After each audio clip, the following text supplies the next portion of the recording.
Welcome to Idea to IPO. Hello, my name is Rob. I organize Idea to IPO. We've been holding events in Silicon Valley for many years. We launched officially on February 1st, 2010. At that time, we had no members and no events on our calendar. At this stage, we have over 100,000 members among all our meetup groups all around the world. We've organized, promoted, and produced over 2,531 events. By any standard, by any measure, we're the most active, most prolific startup event organization in the history of Silicon Valley, bar none. We organize venture capital panels, legal workshops, networking events, and more. These days, we're 100% online. We have an event nearly every day of the week. Check out our schedule at ideatoipo.com. At this point, I'm going to hand it off to our distinguished moderator, Jason Putnam-Gordon. Jason, take it away. Good afternoon. Thank you very much, Rob. I'm Jason Putnam-Gordon. I'm a shareholder at Pulcinelli in our Venture Capital and Emerging Growth Companies group.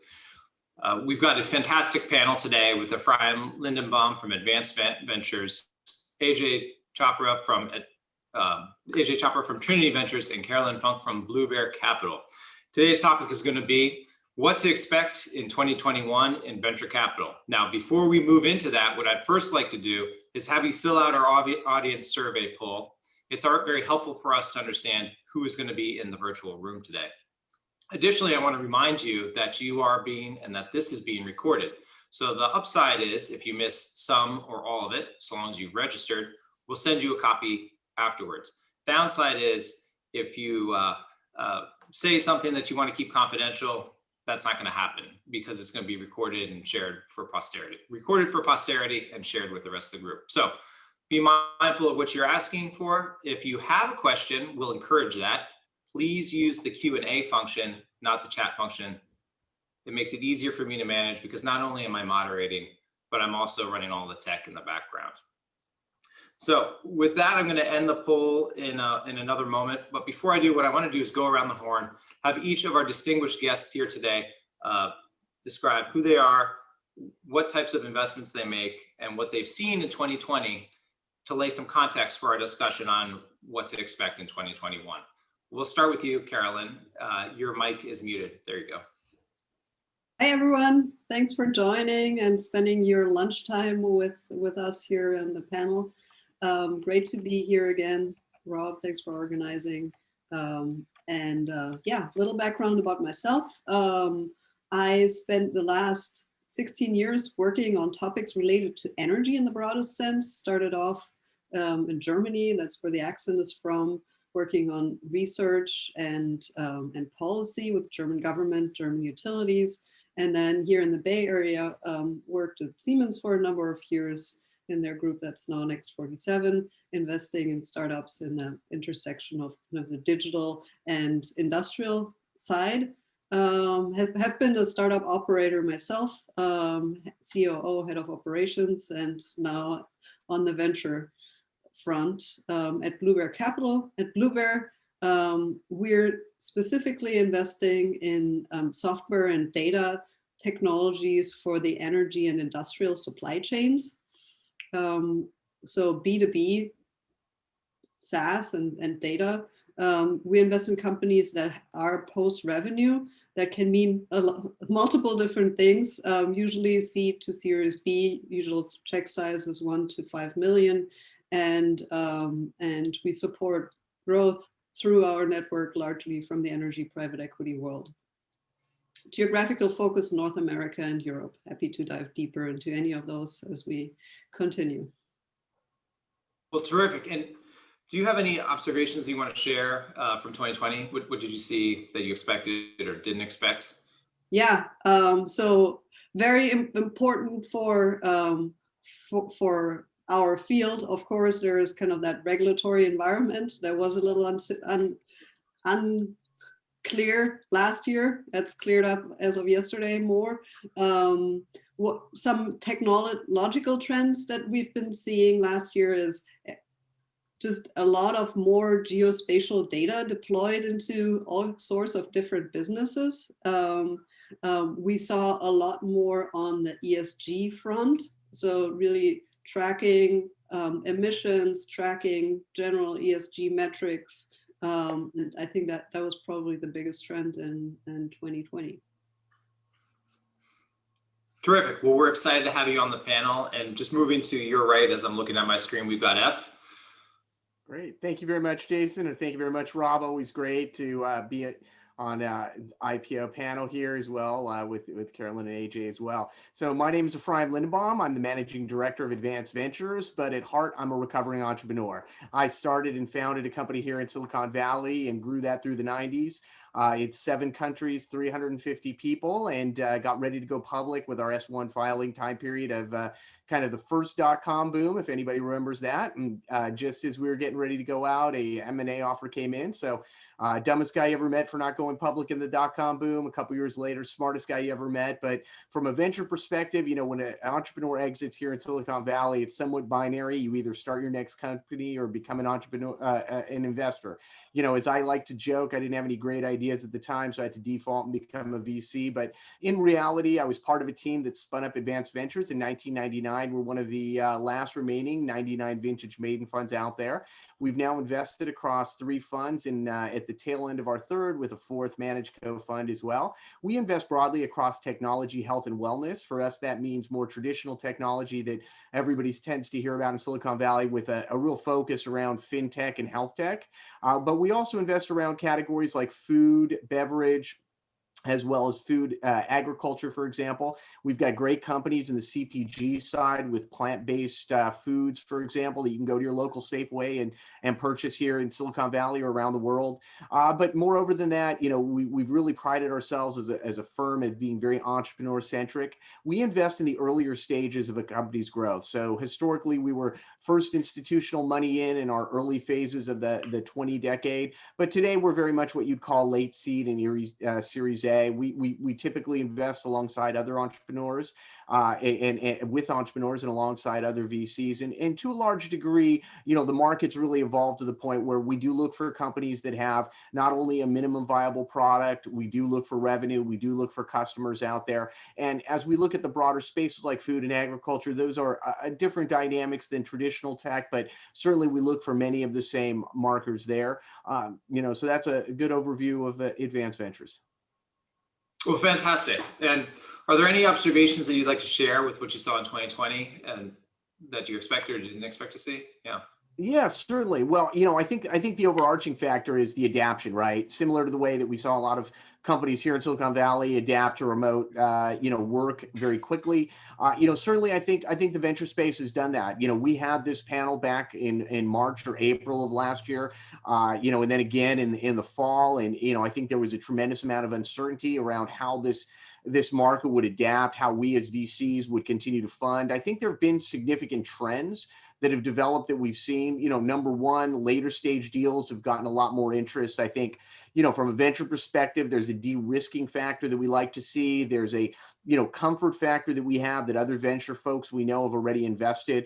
I would say the number one challenge amounts to the typical in-person sort of VC gut check. You know, there tends to be a lot of, you know, one-on-one with entrepreneurs that we pride ourselves in the venture space as being part of the, you know, investment process. You know, that was not possible for much of this year. However, you know, I think we found ways to work through that. You know, in our case, you know, many of our deals come from other VCs. I think we rely on that, and to, you know, that's how we saw much of the late stage deals getting done. But you know, just looking at some of the core metrics that are out there, you know, PitchBook and NVCA, that's the National Venture Capital Association. You know, this was a banner year 2020 for venture capital, $156 billion plus invested. $290 billion in exit value with the IPO market, and $73 billion in raised by VC funds. That's us and our money that we tend to invest. So, you know, really it turned out to be a phenomenal year from a venture side. And I think it brought a lot of the promise that we hoped for. We had telehealth companies that, you know, really made a big difference. Diagnostic companies doing tests for COVID. So, you know, I think a lot of the companies stepped up and really were able to make a difference. That's terrific. And last but certainly not least, AJ. Hey everyone, thanks for having me on. I'm also a reformed entrepreneur, to borrow from F's phrase, but I actually took my company public, so was lucky enough to write that to several $1 billion in market value, and then sort of went to the dark side of venture capital with Trinity Ventures. We are a $1.5 billion AUM fund, early stage, primarily Series A's and Series B's. We do a bunch of seeds as well. The company's got a long history. I joined about 15 years ago, but the company actually was the original funder of Starbucks and Jamba Juice and P.F. Chang's on the consumer side. So about 30% of our business is consumer. Obviously, that's moved all to online companies such as Fitbit, ThreadUp, Bulletproof, and Turo. And then we have a very robust set of companies that we funded at very early stage on the B2B side as well, including New Relic, Outreach, Cohesity, ServiceMax, all of these unicorns. So that's kind of like about the fund. So we look for, entrepreneurs that are in SaaS sectors, in vertical SaaS in particular, is kind of like a focus. Direct to consumer brands are of interest to us. Marketplaces like ThreadUp and Turo are of interest to us. In terms of observations, I agree with F. I mean, to be honest, 2020 was a big surprise to me. I think probably to a lot of people, when kind of like March happened, we thought the world's going to fall apart.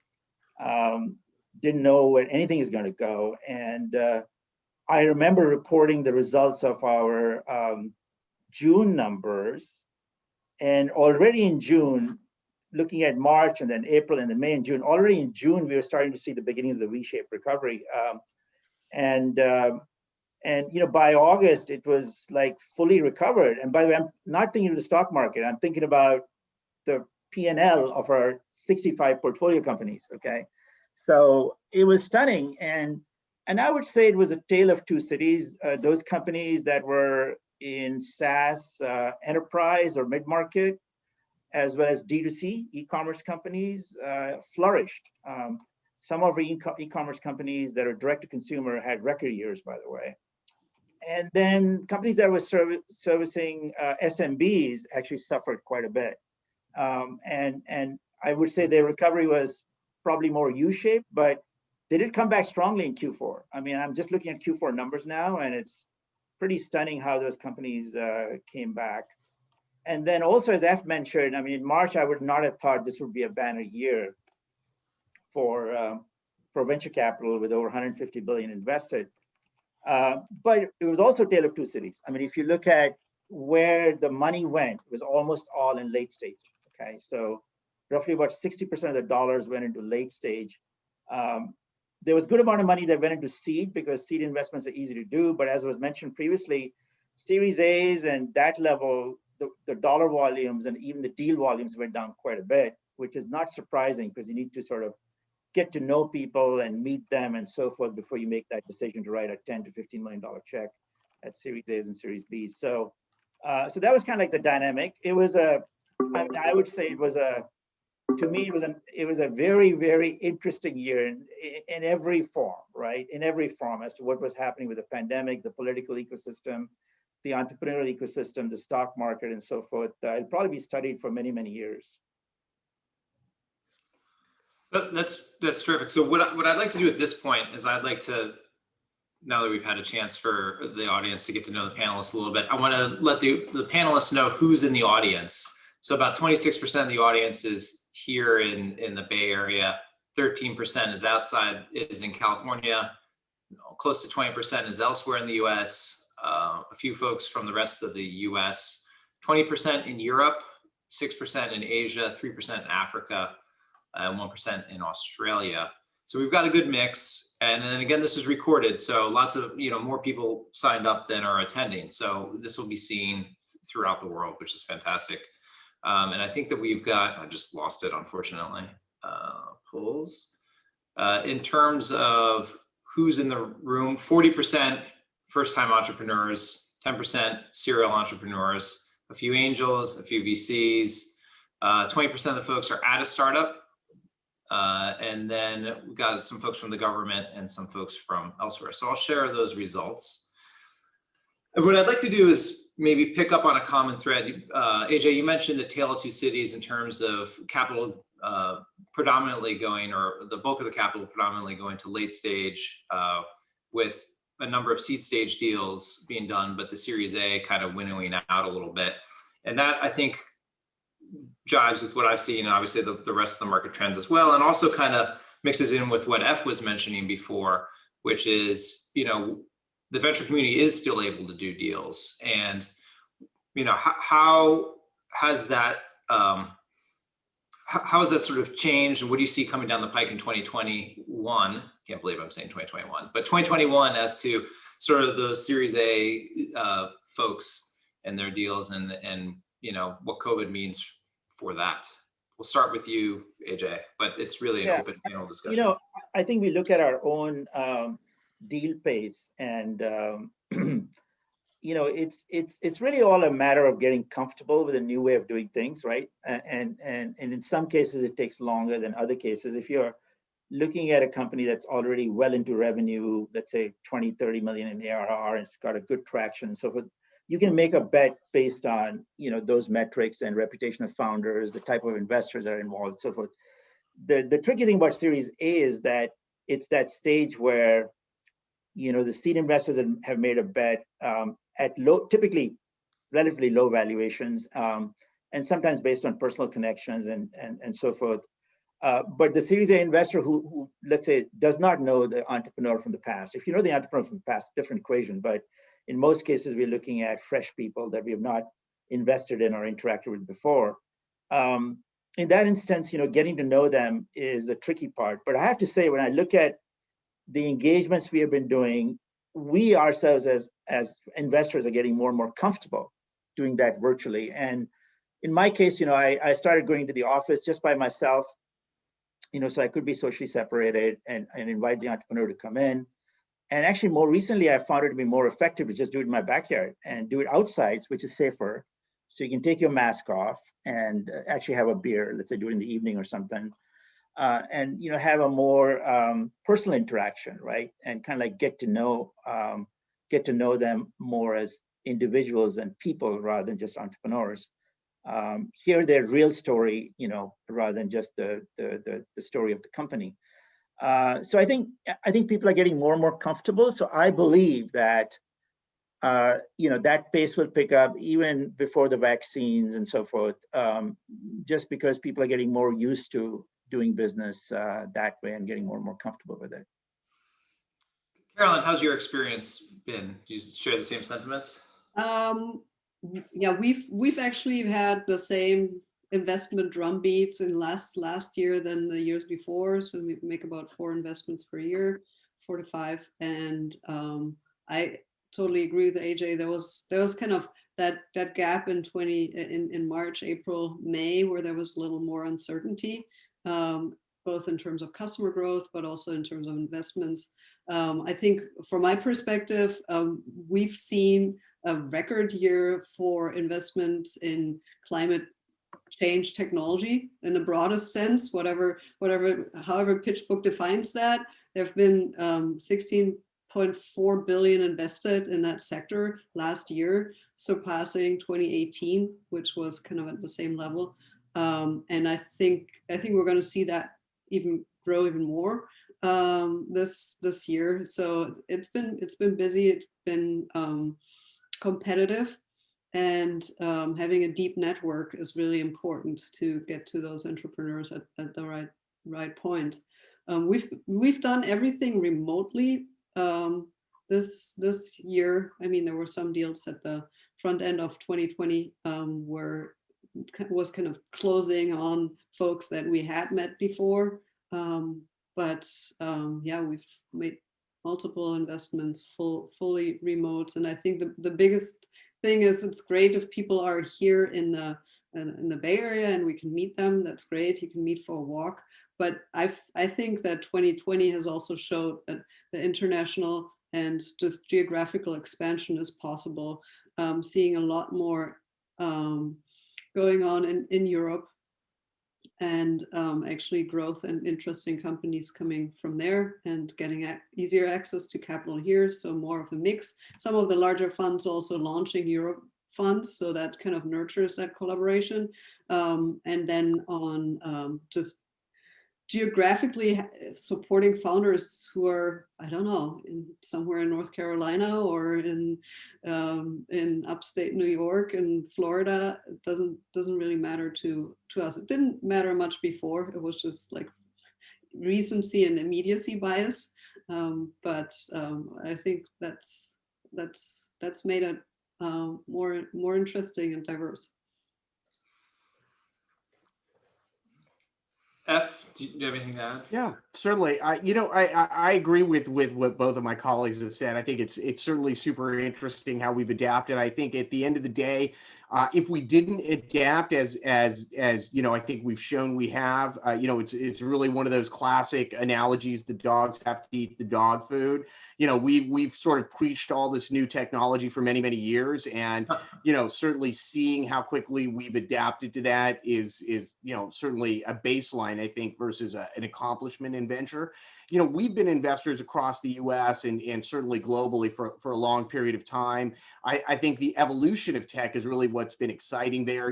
Historically, we've had to sit in our conference room with teleconferencing systems. Today it's on your mobile device, your laptop, et cetera. It makes it super easy. Although we do focus clearly in North America today, we do have companies in our portfolio outside of the Valley. In fact, a majority these days of companies are now getting close to being outside of the Valley. We've strong concentrations in Colorado, Arizona, et cetera. So, a lot is done remotely anyways. So the ability to invest further, in the remote stand is really been comfortable for us. Most of the one thing I will say is deal sourcing, right? We are not necessarily a, sort of forward facing deal sourcer. We get a ton of incoming, some of that's great. Folks like yourself, Jason, are our best deal sourcers. I always like to say, there's a natural filter associated with, high quality service providers like yourself, meaning that if you send us garbage, we'll never, return your email. So great value there. That's where we get our deals. So for us, a lot of this has been, easy. When we get to actually executing on the check, we tend to invest in syndicates. So, today, a lot of our deal flow is just coming from other VCs. When you've invested alongside folks for 5, 10, 15, even 20 years today, there's an inherent trust level. We get to know each other, even in this COVID environment on events like this. If I added up all the folks I've met, co-panelists over the course of this last year, it's probably like just going to a bunch of big venture events. So, it really has turned out to be effective. Maybe we've had even more time to get together instead of driving to coffees and parking your car in Palo Alto and trying to find your way there. Just being able to do it on Zoom has been super effective. So, I think we've embraced this change. I think it's worked well. Certainly folks like AJ, have been able to find a way to get it done in person. Carolyn coming in on a more global VC front has sort of always done that. And I think we've just kind of fit into the middle ground. That's terrific. So at this point, what I'd like to do, because you mentioned sort of sourcing, we haven't done this before today, but usually what we do early on is, to the extent any of you want to be contacted by any members of the audience, what's the best contact information? If it's, if you're not looking to be contacted, that's a completely legitimate answer as well. Yeah, I think the easiest way is just LinkedIn for me. So Carolyn Funk should be very easy to find. You can also send me an email directly. That's Carolyn at bluebearcap.com. Yeah, for me, just go ahead. Sorry, go on, AJ. Oh, I was going to say that for me, it's probably best to just DM me on Twitter at Ajay Chopra. Yeah, certainly. And, I agree with Carolyn. LinkedIn is certainly best. I mean, the ultimate way to get through, to be frank with you, is, going through a trusted service provider. If you don't have, your sort of legal counsel teed up as a startup, go get one. Jason's phenomenal. I mean, in fact, we use his firm on, a totally different component as well on the lobbying side. One of our portfolio companies that, Jason referred to, one of their great lobbyists in DC, helping our company through the morass of COVID EUAs and the FDA right now. So, trusted partners, folks like Rob, as well are great for us. That's how we get deal flow. We look to them to provide that initial filter. Then from there, as AJ said, you can DM us on Twitter, certainly on LinkedIn. I encourage you to follow us on Twitter. It's a great way to find out what we're thinking. Certainly, it sounds like AJ's active there. I mean, this is the first time an entrepreneur can really see what we're thinking at any given basis. Historically, we're putting out tweets every 24 to 48 hours, and that really comes from the internal side of like, what are we thinking about this week? So it's super helpful for entrepreneurs to understand us. Thank you, Evan. Thank you for the plug. That was not planned, although always appreciate it. So you guys are doing great work. If you weren't doing great work, you wouldn't get the plug. So you get a great plug. Well, thank you. So what I'd like to do is maybe stick on that theme briefly and just reiterate something that I heard, which is, sounds kind of like the pandemic has in part made the world a little bit flatter in terms of capital flow, but in terms of deal sourcing, it still is based, or there's some tension there in terms of it being relationship based. So one of the predictions that we hear and I read about in the press from all the time is that's the downfall of Silicon Valley and the downfall of the Bay Area, and venture is going to move everywhere else. Does anyone expect to see that happening in 2021? And if not in 2021, shortly thereafter? Yeah, I think the demise of Silicon Valley is overblown. I think that the fundamentals here is as follows. If you look at where all the dollars come in from for investments globally, from endowments and pension funds and family offices and fund of funds and large corporations and so forth that have got dollars to deploy. I mean, they have to look at alternatives that will yield returns. And in the current climate, there are very few alternatives to either public or private investments. I mean, you can bet on Bitcoin, but the market cap of Bitcoin is not large enough, even now, that it can absorb those dollars. So there's no yield anywhere else. So basically, I think if you start with that premise, there's lots of dollars coming into the public markets, which are at all-time high, and therefore into private markets, because there's even more to go around. So what that means is the entire ecosystem is going to expand. And it's delightful to see other ecosystems emerge, like Austin and Miami. Seattle was always strong. LA has been strong for many years. New York has been extremely strong for several years. And now Miami, maybe, with all this stuff, all the buzz about Miami, maybe it'll be a strong ecosystem. So I think what happened is the dollars are growing. And I think especially with what happened in the pandemic, it's not just the access to venture capitalists has flattened, but access to dollars has also flattened as a result of that. So I think if you're sitting somewhere, even internationally, right, and you have the right idea that can produce a product with global interest in particular, those dollars are going to be available. And by the way, maybe Carolyn can speak to the ecosystem in Europe. I mean, I've been in Berlin and France, and I mean, Berlin is an incredible ecosystem that is developing. We don't invest a lot in Europe. We just have a couple of investments, maybe 3 or 4. So, but every time I've been there, I see it looking more and more like Silicon Valley, by the way. So I don't think it's not a zero-sum game, right? It's never been a zero-sum game. So I think, and particularly as the dollars are growing and there's a lack of opportunity to invest in other asset classes like bonds or even real estate right now is going to be challenged for a while. I mean, it's all going to flow into equities, both public and private equities, basically venture, right? So there's some in buyouts, but like venture is going to be a pretty large part of it. So I just think that Silicon Valley is going to be robust and strong for a very long time, and other ecosystems will develop and become stronger and stronger over time, which is great for entrepreneurs. It's terrific for entrepreneurs. And Totally agree, AJ. To add to that, what is also great for entrepreneurs with some of those larger corporates, and I'm including Google and Facebook into that, going, actually not Google, Facebook and Twitter and some others, people, engineers are, I think, are starting to look around, where can I in the near future work in a small team and work in an office, because we're social animals. We will go back to meeting each other and having beers and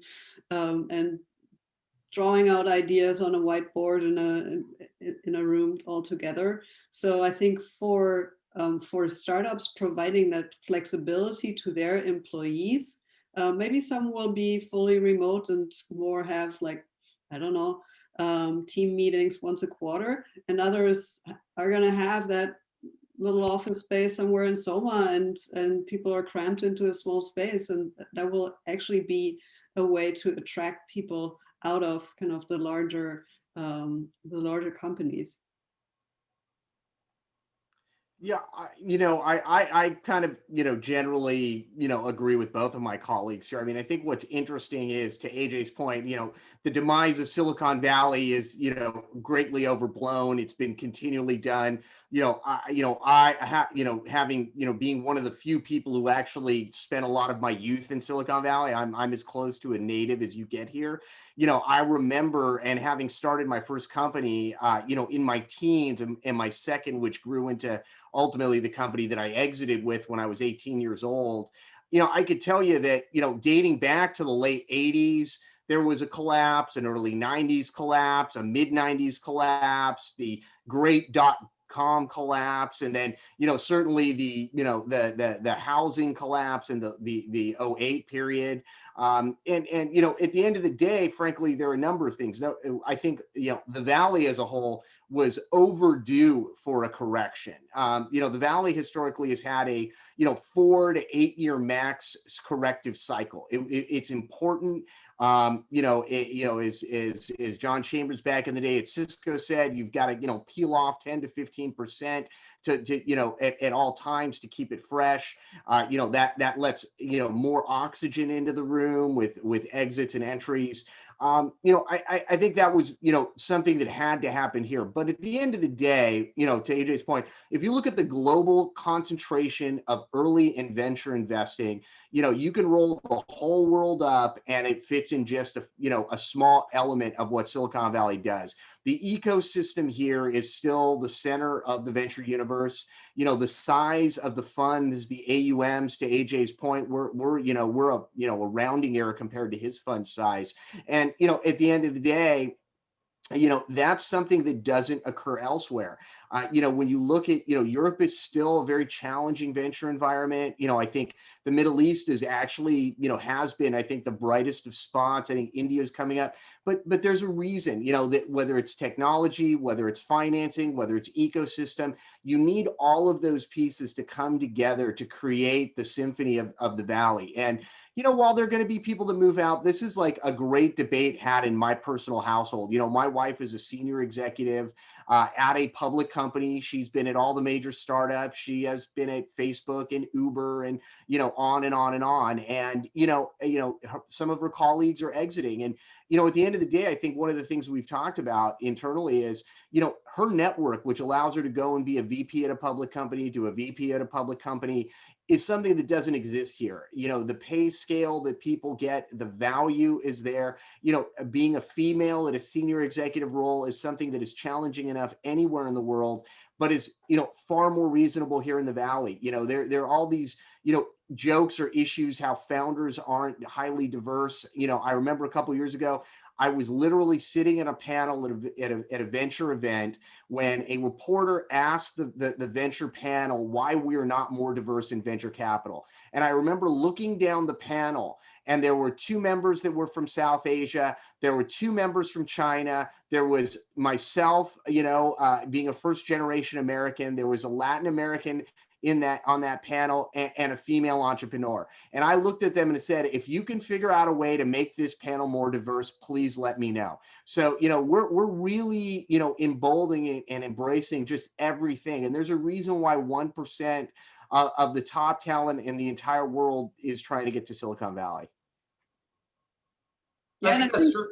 I think we're happy to share like a little people who are moving out have a little more space in San Francisco. I think getting to that breathing room that AJ mentioned is not a bad thing. Well, that's terrific. So we're about 35 minutes in to our 60-minute panel discussion. And what I'd like to do, because we've been speaking about some issues generally, is it's very rare that you get a panel with some diverse expertise. And what I want to do is have each of you talk a little bit about what you see coming down the pike in your particular area. So Carolyn, I think that, maybe in the energy industry and infrastructure, if you could start us off with what you see coming down in 2021, we'd appreciate it. Yeah, maybe starting off with some numbers of, for example, just how the energy generation has changed and continues to change. Everybody maybe think through what would you expect is the planned utility scale electricity generating capacity that will be built out this year. How much of that do you think is going to be from renewables? And quick answer, it's going to be about 70% renewable. So 40% solar, 30% wind, 16% from natural gas, 11% from batteries, and 3% nuclear in the US. So we're seeing kind of that transition to renewable is just happening. It's unstoppable. There is no, there's no debate about that. I see battery energy storage just going up more over the future, but that's the course. Another trend in our space, in the broader kind of energy and including mobility area, is we have all these SPACs out there. Some of them in dire need, looking for targets to buy out. So there are, I think, 26 mergers were already happening in 2020 on the EV electric mobility side, and a number of more out there. So that will continue driving kind of the electrification of transportation faster into kind of 2021 and the future. And then just mentioning the new administration yesterday already passing an executive order restoring some of the climate and science and the Paris Climate Agreement for kind of the as the biggest name, but kind of that transition. If you're an entrepreneur out there and you're in the space this year, I think it'll be a terrific year. Additional ESG, I think, is going to continue. Carbon monitoring, carbon capture, those technologies will be in big demand. And lastly, everything that is just very data centric, and I mean, of course, using AI and machine learning, continuing to do that. But I think just having kind of ways to capture and collect and monetize the data around energy. So what I'd like to do is I want to come back to ESG in a few minutes, because I think there's some interesting things to kind of probe and discuss there. But before we do, F, what do you see coming down in 2021 in your neck of the woods, in your world? Yeah, so we're a little more diverse in terms of in investing. We're a little broader across this technology, health, and wellness space. We've been spending a lot of time over the last couple of years in agriculture technology, CPG food products, even into the extension into the regulated cannabis and hemp categories there as well. We see that paralleling a lot of the other advancements here in Silicon Valley. you know, we just see it continuing. You know, we were really blessed as a fund to have been in categories that boomed during this particular downturn. You know, food has been a huge category. People have decided to get healthier, which is great. We had a telehealth company, which, you know, shockingly has been sold twice during this. You know, the first time around, it was sold right before the pandemic, and, you know, it was purchased by a private equity firm. You know, we probably could have gotten 5x more, you know, if we had just waited 3 months, but then they sold it again a couple of weeks ago, and we ended up getting our 10x, although on a smaller percentage scale. So, you know, it's been fine there. I think what you know, we are seeing is two factors. One, you know, this pandemic as a whole has exposed a tremendous amount of opportunity, which is what we're supposed to be doing in venture. You know, finding the white spaces and the green fields in different categories. I think the healthcare industry as a whole has exposed just a tremendous amount of weak links there. You know, traditional ways that consumers are, you know, engaging with entertainment, with food, with delivery. You know, to me, this reminds me of the e-com boom that happened 4 or 5 years after the dot-com collapse. So there's a lot of things happening there. You know, for us, as we look at food and ag, you know, meal delivery, Instacarts, all of these categories have become just far more relevant there. A lot of on-demand services.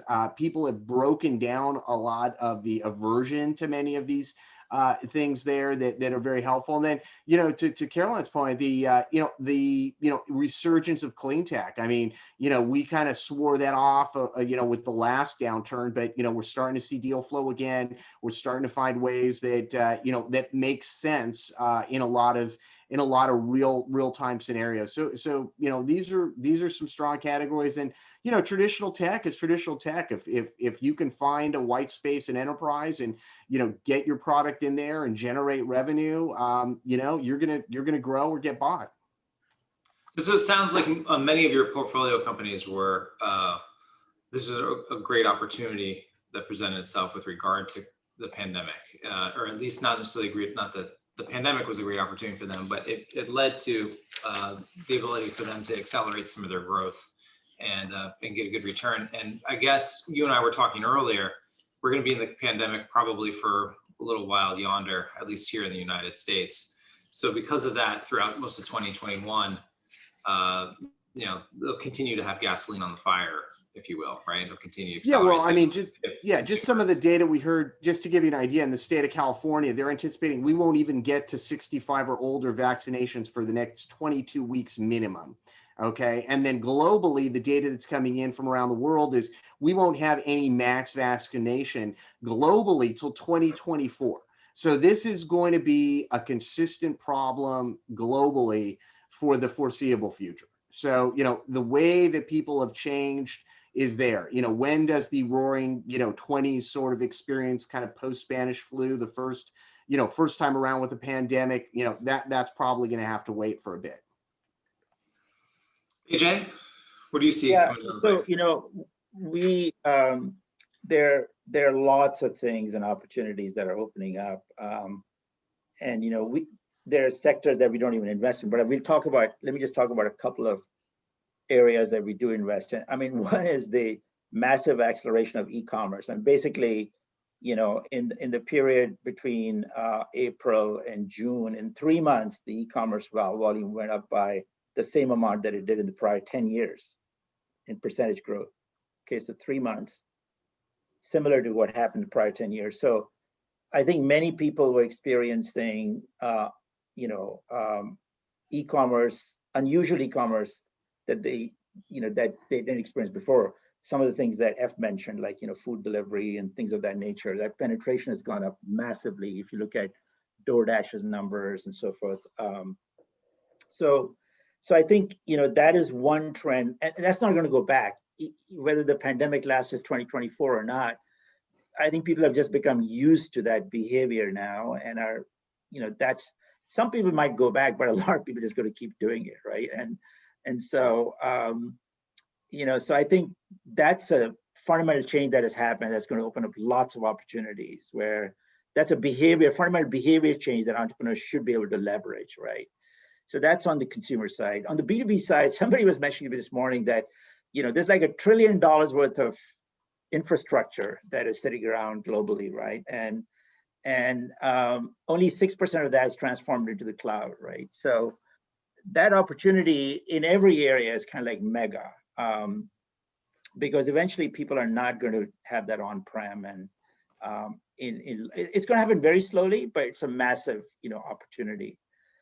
The third thing I would say is verticalization of SaaS. So, in every area, whether you look at healthcare or fintech or insurance, software companies, instead of providing software to the current incumbents, are actually competing using technology with the current incumbents. So if you look at Lemonade for insurance, or Livongo in healthcare, or a firm that just went public, or Chime for banking, right?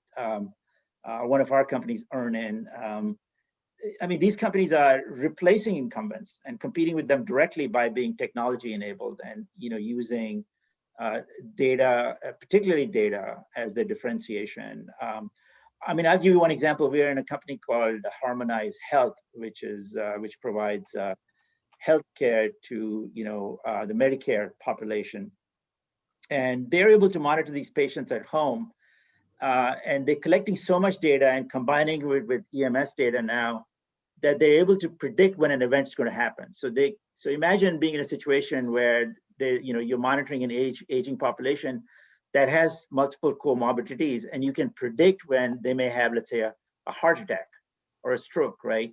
So these types of things will enable these technology-centric companies to basically become replacements for those organizations that are providing those services. So I think software is in fact eating the world. Okay, I mean, I think it was Andreessen that said it many years ago, and it was not evident, but now it is very evident, right? If you look at what's going on. So, and I mean, I'm so excited about Carolyn's areas, which we don't have expertise in, unfortunately. But she didn't mention hydrogen, but I keep hearing about hydrogen more and more, how it's going to be, just kind of like game changing, right? So, and then, by the way, we didn't even talk about space technology. I mean, what's happening there? With what Branson did, the other day with a rocket launching from the wing of a 747 aircraft and launching satellites as a secondary thing.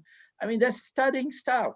That's all privately funded. It's all entrepreneurs, and investment dollars coming together to do like absolutely stunning things, right? So, I mean, this is I can't think of another time where entrepreneurs, like anybody working for a big company, they got even an entrepreneurial, iota of entrepreneurial spirit in them. They should step out and take the risk, okay? Because money is plentiful, ideas and technology evolution is at a faster pace than ever before. And with all the negative stuff that happened with the pandemic, and it's horrible what happened with the pandemic, innovation has actually picked up pace, which is just, it just shows the human spirit and the spirit of entrepreneurship that exists globally, by the way, that, it's exciting, it's thrilling, to see that. Yeah, I'd love to just add to what AJ said. This is the greatest point. I love to riff on this when we do panels. This is the greatest time to be an entrepreneur. There are so many options in terms of accelerators, incubators, micro funds. You literally, until the pandemic, I mean, startups were recruited and were making decisions on which, accelerator to join here in Silicon Valley based on the quality of the food and the snacks and the office space, right? So this is a great time for an entrepreneur, and that extends, right? And there was some discussion about Europe, and maybe Carolyn could speak to that to a degree, but really all around the world, we've got these accelerators and incubators and belief in this. And, places like Europe where, it was incredibly hard to find venture dollars, even 5 years ago, let alone incubators and accelerators, has really changed, right? I was, talking to one of our folks in Dubai the other day. They're spinning up incubators and accelerators. So wherever you are, great ideas can come forward, and ultimately they all sort of trail to the valley. But this is a great time to get out in front of this one. It's a great time when you're in this pandemic, because the bar is low in a lot of ways, and when we come out of it, can you be shot out of the rocket? Totally agree. And it's like incubators spinning up, virtual incubators across the globe, and I think that kind of rises the bar for maybe the local ones, and so the whole ecosystem is kind of improving. And those incubators and accelerators are sometimes, I feel sometimes a little dismissed by entrepreneurs, but they are also part of that ecosystem of trusted partners that we all rely on, that we all listen to. So if they choose and if they dedicate time and make introductions, then we will have more open eyes and ears on them. On the topic side, AJ, hydrogen, I totally forgot about that. This is coming this year. Actually, Europe and especially Spain, Portugal are on the forefront there.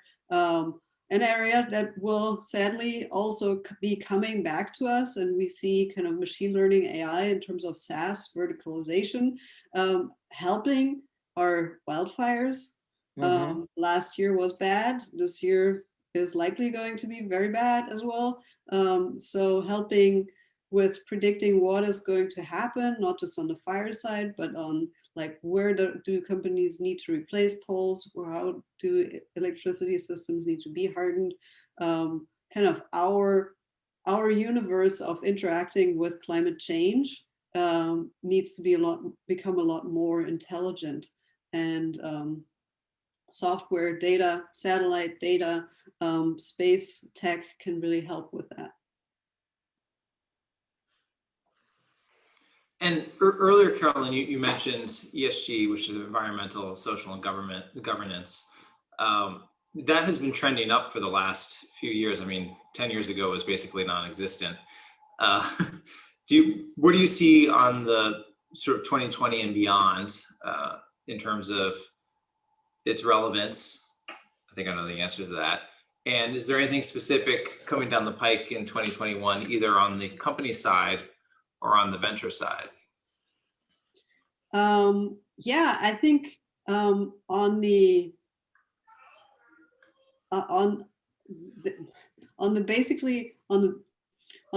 ESG market map as a broader picture, there's a drive to just understanding more what is going on, track data.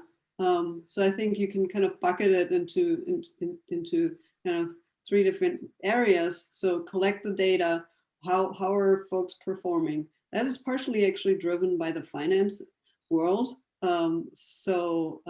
Funds themselves or investors really wanting to see how organizations are performing on a economic, social, and governance perspective. That is actually becomes pretty complex if you want to track emissions, for example, not just like on the end use of your products, but really throughout your whole supply chain. And that's where a lot of public companies are driving the charge, and some regulation in Europe. Here, companies like Microsoft and Amazon are really kind of leading the charge on that end. Then there's the way of like improving and implementing kind of implementing ways to kind of get better here. So you can think about technologies that actually improve your footprint. So tracking is the one part, but then making changes within the organization or using different technologies, that's also where a lot of startups can come in. And then the last is kind of how do I put this? In hindsight, you couldn't improve your own systems yourself. Are there technologies for kind of third-party external mitigation? So especially on the carbon side, can you capture carbon from the air? We've seen a lot going on around kind of forest and soil carbon capture. I think there is a little bit of a bubble at this point, where technologies are not as advanced, and ways to really make sure that we're not buying into unproven methodologies. So there's still a little more research going on that kind of tail end. But yeah, but all these three buckets are currently in need, and required by customers who are paying money for that, and consumers as well, like Stripe implementing kind of ways for you to give back, or kind of make purchases that are carbon neutral. Shopify is doing that, I think, as well. So it's interesting. Everybody can also, not just VCs, but every person on their kind of personal behavior, make a selection with their own dollars of where they want to spend and where they want to have an impact.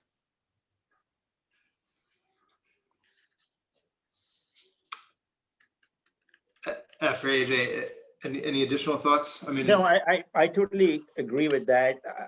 I think that my personal view is that the movement is too slow. Okay, the intent is there, but the actual movement is too slow. And I'm hopeful that the new government will, put more sort of definition around what responsible corporations need to do in each of these three areas, right? So we try to work with our companies, particularly the ones that, in any year we have 4 or 5 companies that are looking to go public, kind of like make sure that they are, because they're getting to a scale where it's going to matter, right? As a corporation, that they start to address, each of those areas, and try to make progress. But I just feel like it's still not ingrained in the cultures of our companies. Is kind of like my point of view, and I think a lot more needs to be done. But but hopefully, we'll make progress gradually in that direction is my hope. And there'll also be sort of a private, government partnership to accelerate some of these trends. And I think asking that question more into pre-public companies is the right thing to do. Okay, to get them situated properly and thinking about that early, right, in their evolution as they move towards becoming larger public companies. Yeah, I mean, I echo everything my colleagues are saying. I mean, I think at the end of the day, people often don't realize how much we're fundamentally moving the ball across everything we do, right? So much of technology is if you will, sort of moving the glacier and knocking down mountains, right?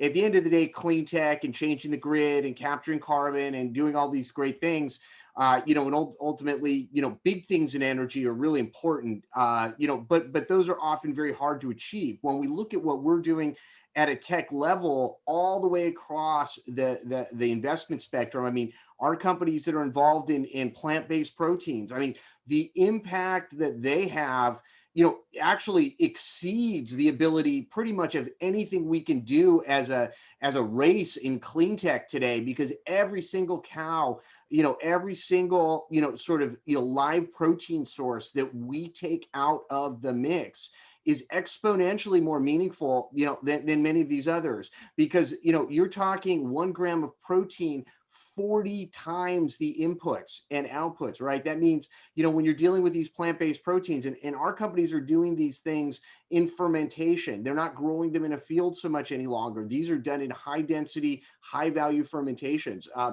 That's something that, when you look at it at a global impact level, is frankly more meaningful. When you look at the impact tech has when we look at e-com, when we look at delivery. Delivery is actually something where everybody thinks, well, geez, that is not furthering this cause. It actually is, because when you take in, there's a huge undercurrent, things that we invested in, 15 years ago in routing technology, which lives at the base of a lot of this, delivery technology. The ability to just, instead of a consumer going out, driving around town, going to 15 different stores, to be able to do that online, to do it efficiently. The delivery drivers using route mapping software, if they shave a quarter of a mile off that trip, we've made huge impact. And that, when it's compounded globally, is oftentimes as or more in fact impactful than many of the things we do. And I'm not trying to minimize, clean tech's investment. That's the tip of the spear, right?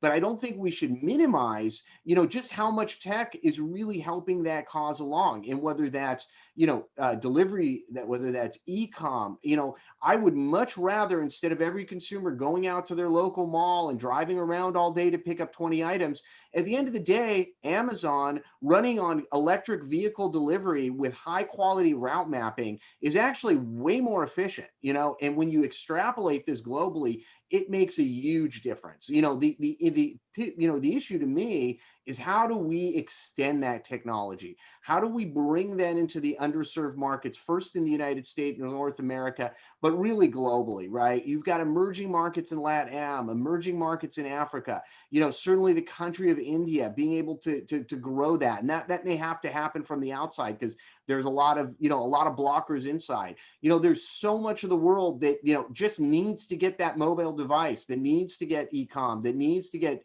digital wallets, not currency per se, that can come in as well. But, these are things that have, massive global impact. People don't think about it, but, just making these fundamental changes will have a huge impact.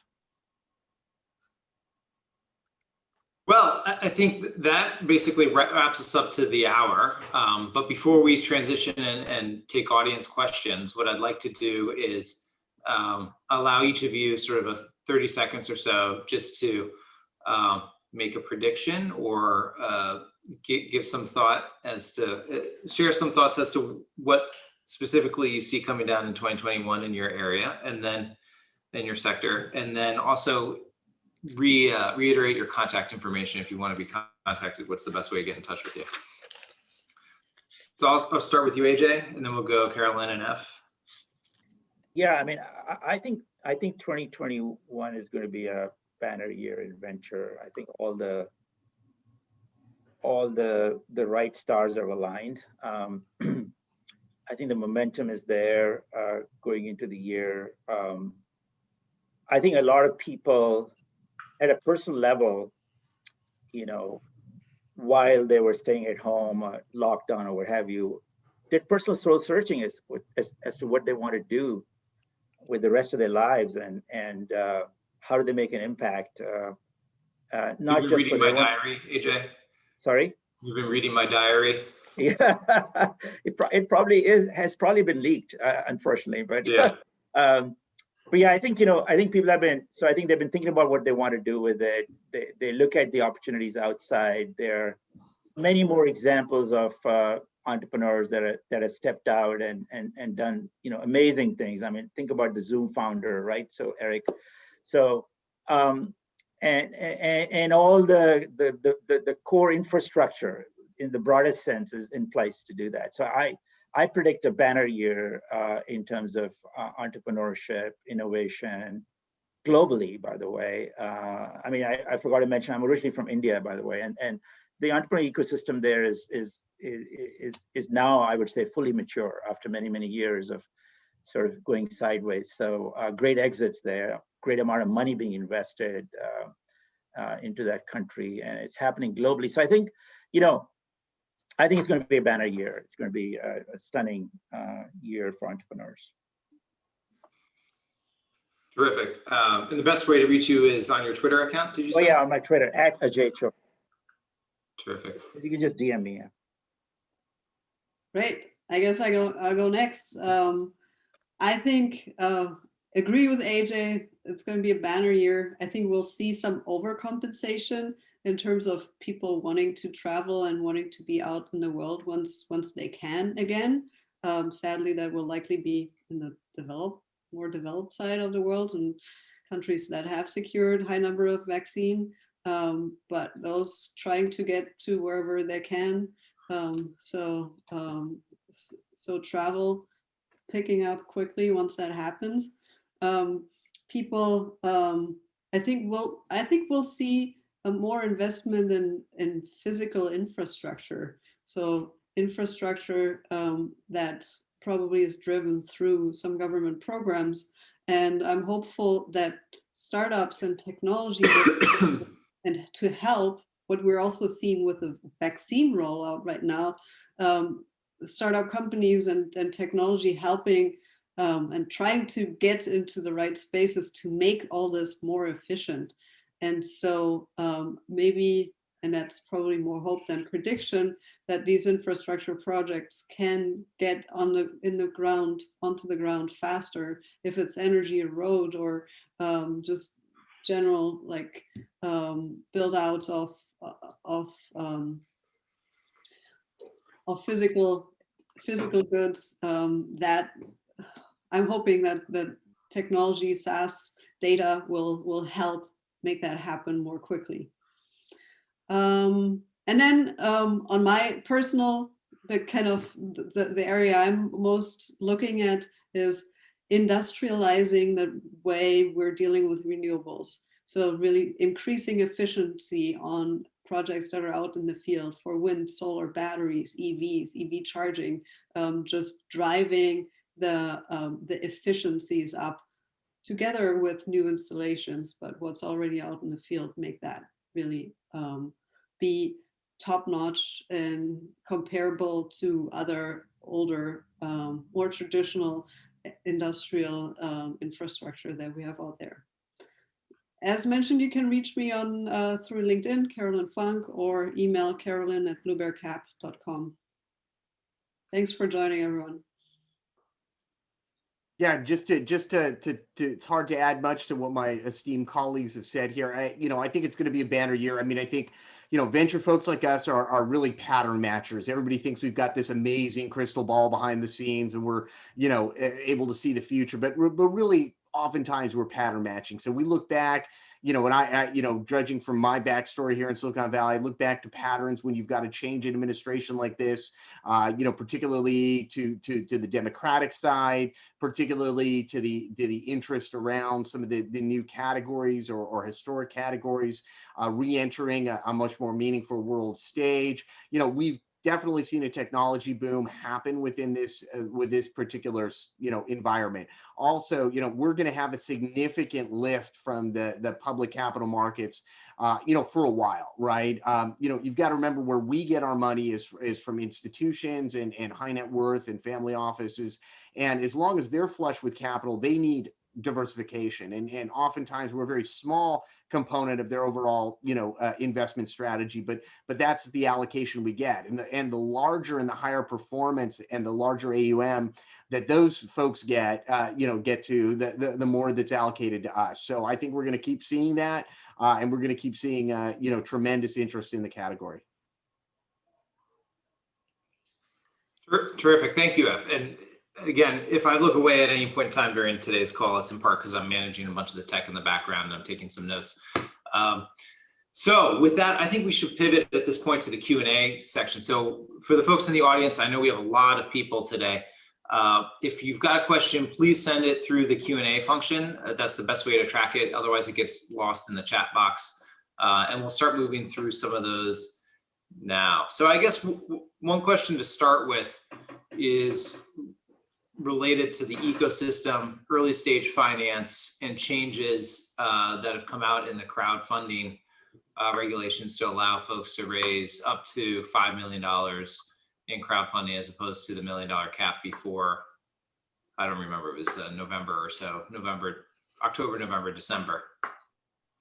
Do you see that eating into or affecting at all the early stage space in terms of folks raising from seed and angels, or how does that fit? Well, Yeah. I mean, at a high level, Sorry, if I can just make a point. No, go, AJ. Appreciate it. Before I forget it. You know, I mean, I think this concept of, you know, crowdfunding being in conflict with venture capital has been around, I don't know, for 5 years that I know of, right? I mean, lots of times I'm asked that question. You know, venture capital is not right for every organization, right? In fact, if you look in the US, the number of organizations that are formed, think about your local, you know, store or something on the corner. Most of them don't get venture money, or don't take venture money, or don't need venture. I should say, more importantly, should not need venture money. It's the wrong instrument for them, right? They can just borrow from the local bank and get on with it. Many people just can do that with friends and family and so forth. And so, you know, as a venture capitalist, I welcome crowdfunding because it's another avenue for entrepreneurs to get capital for the right type of company. You know, if you're going to get venture capital, you're in a way committing to the venture capitalist that you're going to build $1 billion company, right? And not all great ideas need to have that kind of exit for you to do extremely well and have a fulfilling life. Okay, so I think crowdfunding is very much one more avenue that I'm really glad that they're opening up to more than 1 million, you know, and making more capital available and so forth. So I don't see that as a conflict at all. I think it can, in fact, it can even coexist. Maybe there are some companies that are co-funded at the earliest stages, and when they need, you know, the 20, 30, 40 million dollars, they can come to, you know, people like us and talk to them. So anyway, that's my point of view, but I wanted to make sure I pointed that out before I forgot. You were saying something. Yeah, I totally agree with AJ, and I think that's very astute what he's saying. I mean, venture is not right for most startups out there. You know, especially when you know, we covered this in a clean tech panel way back. Clean tech especially is a very hard one.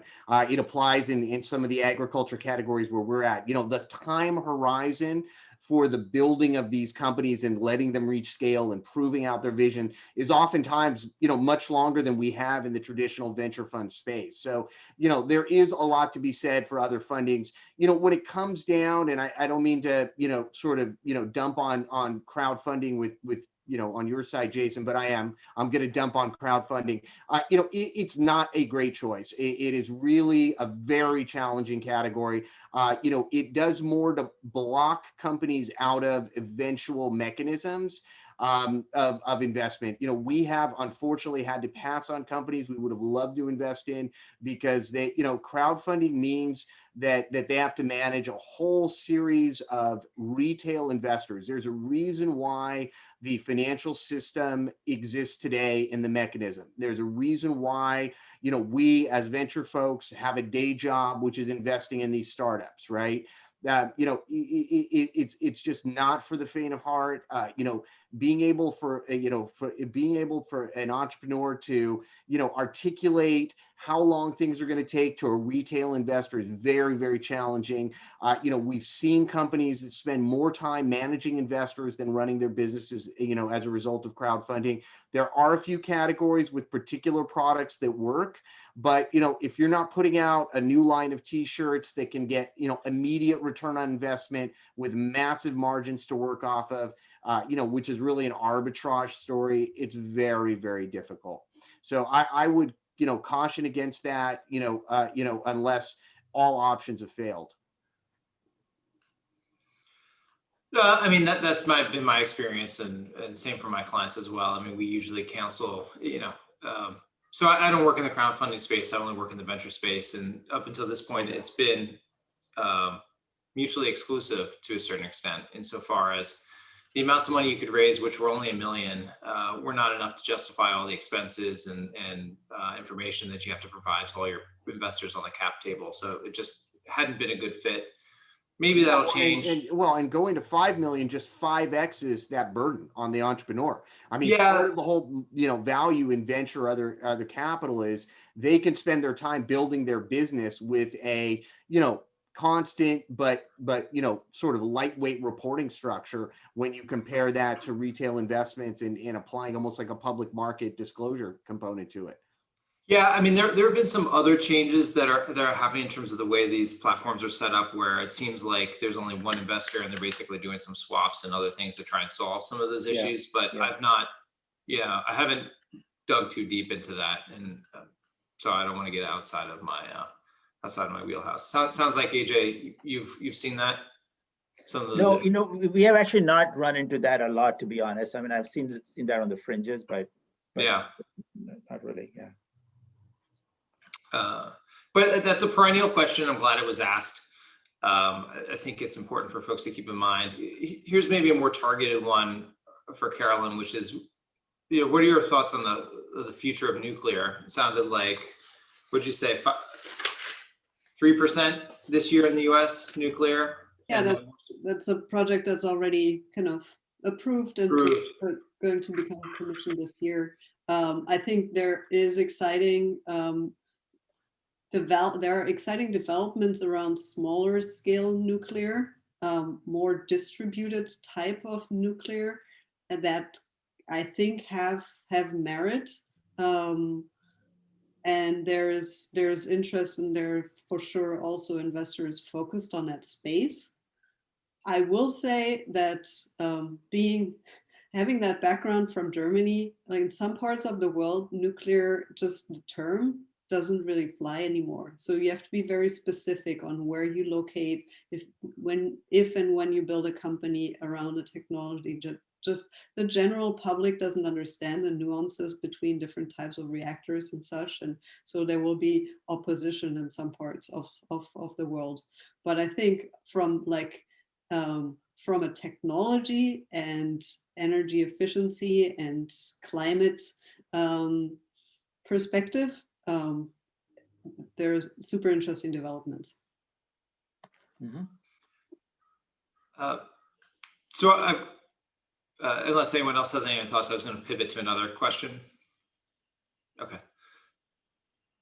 So there's a question that relates to, I think, basically the various stages that a venture-backed company would go through, which is kind of at what point in your life cycle are you seeking seed versus your Series A, and more specifically, the question is, can a stellar prototype attract investment, or is a full MVP the minimum? So maybe someone could just walk us through a little bit at a high level, kind of the typical path in terms of angels, seed. Yeah, but I'll do that from my own experience as an entrepreneur, and see if that resonates.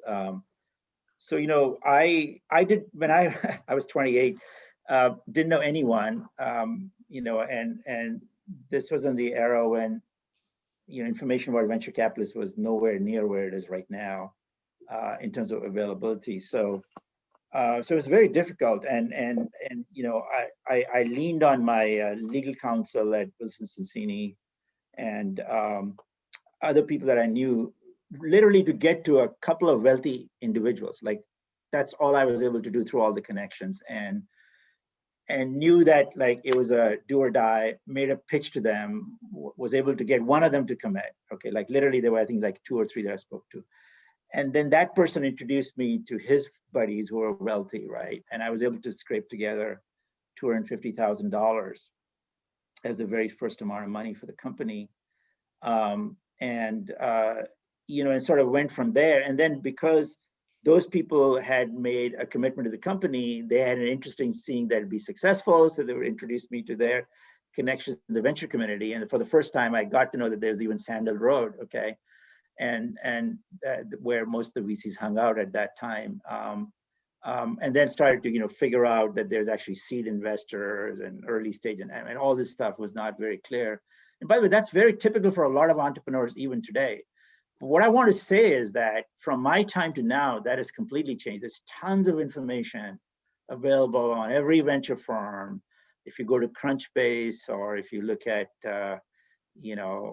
just kind of Google and search for like early stage venture capital. I mean, the people like you, Jason, who may be able to advise and very early stage folks on how to connect and make those connections. So my advice would be their Twitter feed. Oh, by the way, there's Twitter feeds. Goodness, I didn't have Twitter in my era. Like, I'm dating myself now. So I think, so there's so much. The last point I want to make before I let others speak to this is that, I'm constantly surprised at how little research a lot of entrepreneurs, not all, but quite a few entrepreneurs do before they approach me, right? So, I mean, it's very easy to find out what areas we invest in. It's very easy to find out if there's a competitive investments. I'm surprised how many entrepreneurs send me their, PowerPoint for a company that is directly competitive with something that I've just invested in. Like, how does that make any sense? We just don't do that. Like most VCs don't invest in competitive companies. A few do, but they try to do Chinese walls and all that. But we don't do that. So I think doing your research, being introduced through connections, through LinkedIn, you can find all kinds of connections that maybe connect to the right VC. Figuring out the 3 or 4 or 5 venture capitalists that are most likely to be interested in what you're doing, right?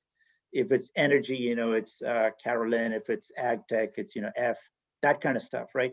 It's easy to find. It's very easy to find who those are, and then figuring out the connections through them, through LinkedIn and other ways, is much easier. So do that work first, and you'll be rewarded. I think this blind, sending your plan to lots of people and hoping somebody to hit is just like a wasted effort, and also a disappointing, a disheartening effort for entrepreneurs, right? You may have a great idea, but you're executing wrong on the fundraising, so you may actually not be able to make progress with that idea because of lack of funding, and I mean, you've now sort of done some harm not just to yourself but to the entire ecosystem, right? So that's my point.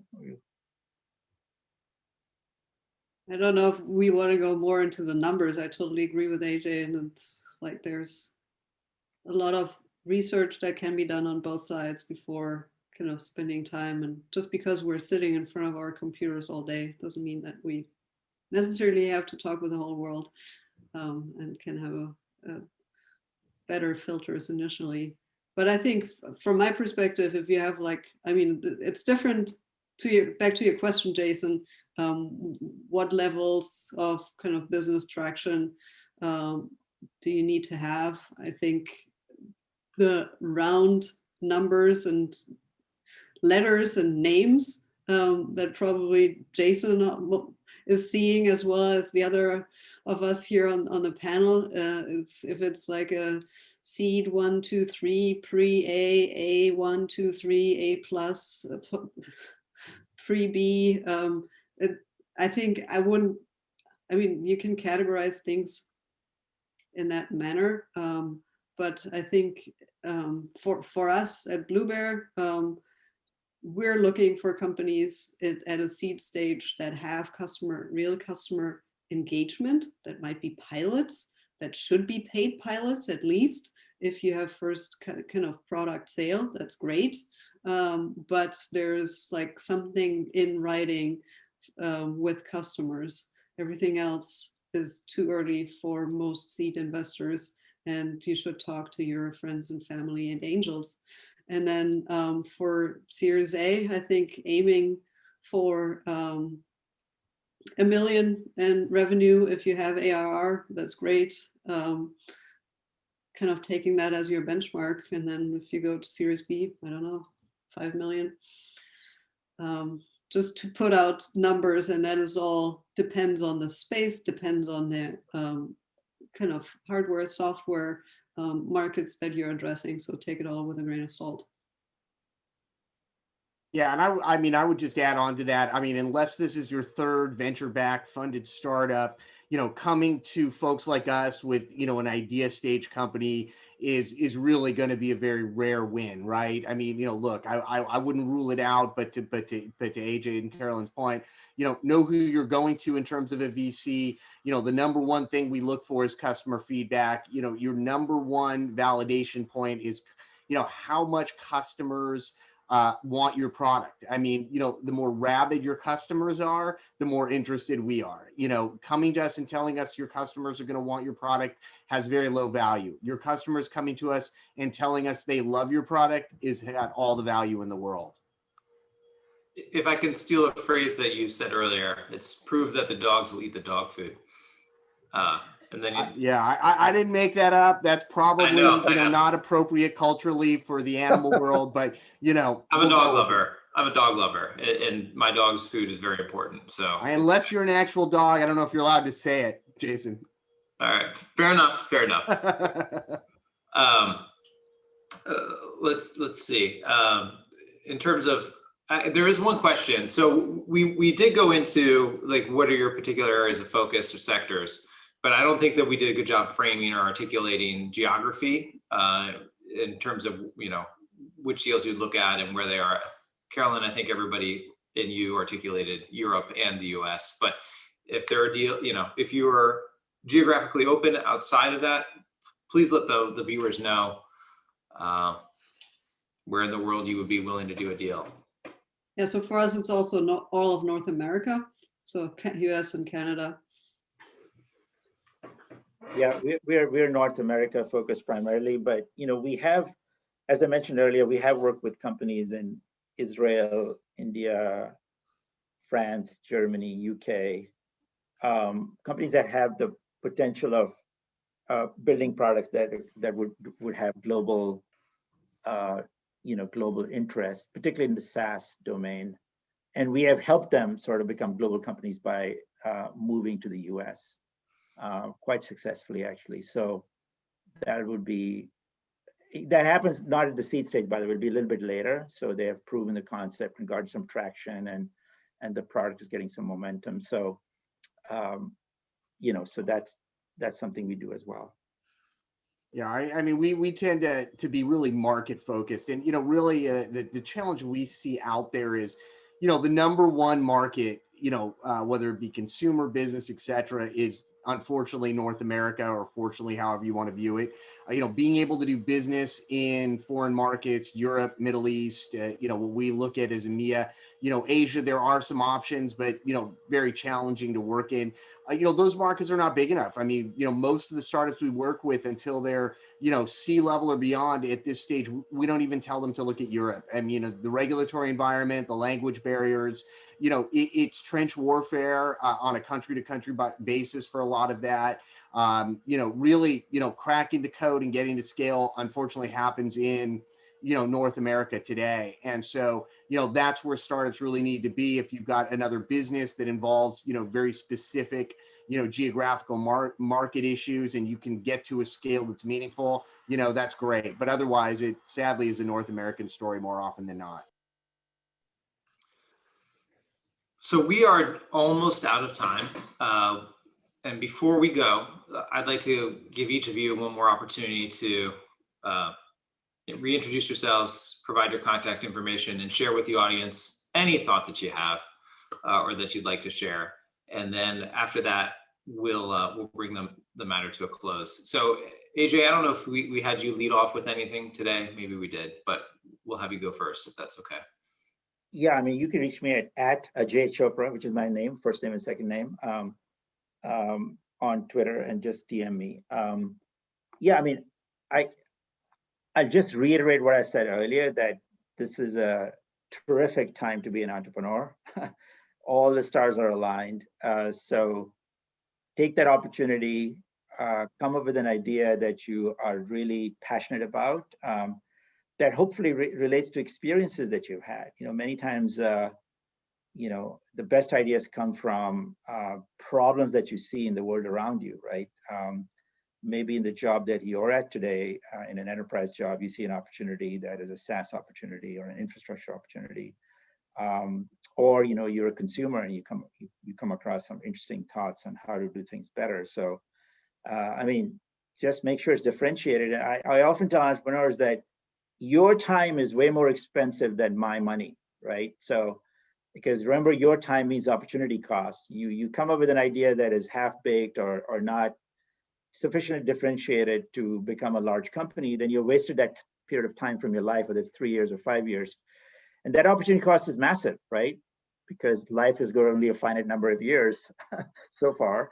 Maybe somebody will figure out to change that. But, you know, so I think your time is way more expensive than, or precious, I should say, than my money. You know, venture capitalists are used to losing money on one or many deals in a given year. So, so just be mindful of that. But hey, do your own work and diligence, get passionate about something that really excites you, and step out and do it. Thank you, F. Oh, you're on mute, sir. Sorry about that. Yeah, I echo everything that AJ said. I mean, this is the greatest time to be an entrepreneur. Certainly next year is going to be very exciting. You have no distractions if you're in, North America, because you can't go anywhere. So, take care of your family and build your business. You can't go to the movies right now here in the US safely. You can't do a lot of things. Pour that into your company, which is the key. I'm going to have to sign off now. Unfortunately, I've got to go help one of our companies on a board call, and that's our day job here. So it was great, everybody. Great panel. Thank you so much, Jason and Rob, and look forward to seeing everybody again soon. Be well. Take care. Take care. Right. In the last minute, maybe just 2 sentences. It's a great timing. We have to be an entrepreneur. We have about 8 or 9 years left to figure out climate change. If you have an idea in that space, and figure out how to build a diverse team, I think you will have a lot of open doors to get to funding, and yeah, it's kick it off. It's urgent, it's important, and people will listen to you. So make the best of it. And then reiterating what AJ and F said, don't spend your time on Netflix, build your company. And we'll not spend our time on Netflix and review the investment and write quick memos and make it happen. Well, thank you, Carolyn. And this brings us to the end of today's program. I want to thank Rob Lau at Idea to IPO, Ephraim Lindenbaum at Advanced Ventures, AJ Chopra at Trinity Ventures, and Carolyn Funk at Blue Bear Capital. My name is Jason Putnam-Gordon. If you need to reach me, jgordon@pulsanelli.com. Thank you very much. We'll send you the presentation to the audience. Thank you very much. And we will send you today's video later this week or early next week. Take care. Goodbye. Thank you. Thank you.